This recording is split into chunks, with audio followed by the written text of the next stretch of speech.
Hey, my lovely black parfaits. It is the official BP General Minion, the Black Parfait, here again. I just want to kind of let you know how this is going to go today. I have decided to introduce a new segment for this Black Parfait Nation. I just wanted to take an opportunity at the beginning of every video to kind of shout out black-owned, black-ass businesses that I like. Most of these will be local because that is what I deal with. This is what's in my own neighborhood. But feel free to comment with suggestions of black-owned, black-ass businesses that you'd like me to check out. I will do my best to do so, and if I like them, maybe they'll get on the show. So first, I would like to, for my first segment of Black Ass, Black Owned, is the store here in Pittsburgh called Arts and Crafts Botanica and Occult Shop. I almost messed that up. And those ladies are serious. So it's owned by a group of people, most of them people of color. I have met 3 of the owners of this shop. 2 are sisters of, I believe, Black and Latinx descent. I hope I said that right. I'm still trying to work on that. And the third is one of their best friends who is Caucasian.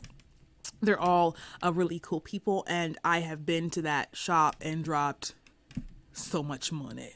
So much money. They have not just herbs drying, not just, books and incense and candles, but they're one of the few places I've actually seen that have products dedicated to the Orisha. They are also one of the few places I've seen occult shops, botanicas, that have just artwork everywhere. They have this amazing artwork just everywhere, which is of course for sale. So I really love that place and I wanted to shout them out here in Pittsburgh on Penn Avenue. Their information will be in the description down below. So that's it for my first black ass, black owned segment. Now to jump right into it. So today I wanted to talk about beautification rituals. Now, as those of you who watch my introductory video know, I like to take one topic and really deep dive into it and look at how it can fit into various aspects of the lovely flavors of our melanin. And in this particular episode, I'd like to talk about the different ways beautification can enhance our lives, our spirituality, and our relationships. So, first of all, and I have notes. I always have notes. So if I look down, that's what I'm looking at, my notes.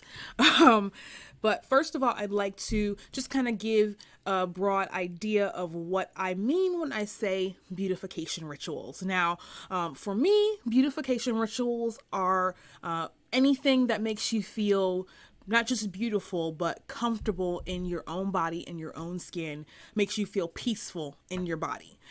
So beautification rituals, in my mind, fall into everything from taking a shower in the morning to putting on fancy clothes and going out and hanging out with your friends. So there's a wide range there. So when I talk about beautification rituals, I'm not talking about the capitalist idea of what beauty is and trying to emulate that. We all know it's bullshit. We're all adults. It sucks. It's stupid. It makes no sense. Just throw that shit out. We're not talking about that. What I am going to talk about is the various ways that we can add beautification rituals into our everyday, into aspects of our relationship, how we can look back on that as places of worship, just to help us feel better in our own bodies and how that can just make our lives better. So like I said, beautification rituals can be part of your everyday routine. When you're taking a shower in the morning and, it gives you a chance to really feel your body, and it can give you a chance to just say thank you for what your body can do and to forgive your body for the things it can't. And that can help you bring peace to yourself being in your body. If you're queer, especially if you are gender not conforming, there's a lot of talk about what role dysphoria plays in that. Please know I am a cisgendered woman and I fully understand that this is not my lane. I do like the idea that beautification rituals for people who either don't suffer for dysphoria and get crapped on for that, or who do suffer from dysphoria but don't have the money or resources to medically transition. Beautification rituals like putting on clothes that make you feel happy and comfortable. If that's taking off your bra at the end of the day at work, if that's putting on your fuzzy pants and your fuzzy pajamas and your favorite sweatshirt, all of these things can be beautification rituals. Anything that makes you feel comfortable in your body, and especially for people who are gender non-conforming or who suffer from dysphoria or who feel like they have to suffer from dysphoria, finding a way to be at peace in your body. It's not going to solve dysphoria. Please don't think that that's what I'm saying. But if it can help you bring a few moments or an hour or so of peace throughout your day, I figure give it a shot. So I like, as far as being a queer person, beautification rituals as kind of a method of healing your relationship with your body. As far as people who are people of color, especially people of color exploring Afro spirituality, we know beautification rituals. You can't look at anything that has the color yellow or even looks like it could possibly if you squint and turn sideways, be related to Oshun and not come across the idea of beautification rituals. What I don't like about that is the overemphasis on beauty as a construct instead of as a feeling and as a spiritual state of being. None of the Orisha really think they're ugly. Like, that's not a thing. So beautification rituals can be a part of any and every aspect of Orisha worship or African spirituality in general. And it also can be a way to kind of reach back up your ancestral and generational line and thank them for the gifts that they gave you genetically that created your body. It can be a form of ancestral worship, a way of saying thank you to the people that came before you for making you, and that the gift of your life and your body is something that you are grateful for. And gratefulness, I was about to say grateful too, and ain't that something? Gratefulness is a key to joy. And so again, beautification rituals as a spiritual practice can lead to joy.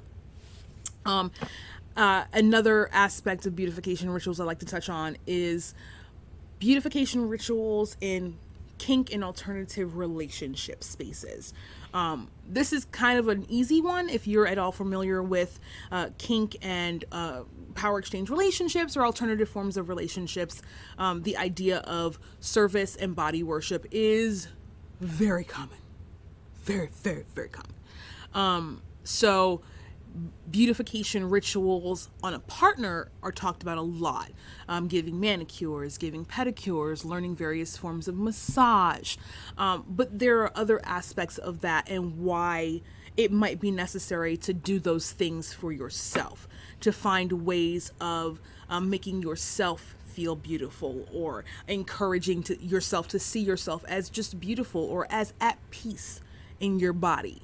So I'd like to kind of talk about that a little bit. Just mainly, I just like to say that as a submissive type person, as someone on that side of the slash of power exchange, so to speak, I don't want us, those of us who like service, who are drawn to service, who are dedicated to service, who that's where our heart lives, that's where our happy live, to forget that it's not just important to help our partners to feel comfortable and to feel beautiful in their own bodies. We don't want to neglect feeling beautiful and feeling comfortable in our own bodies. One of the things that tends to, for me, take away from mindfulness is not feeling comfortable in my own body, not feeling present, or not feeling like my body is a good place to be from time to time. Like it's not comfy.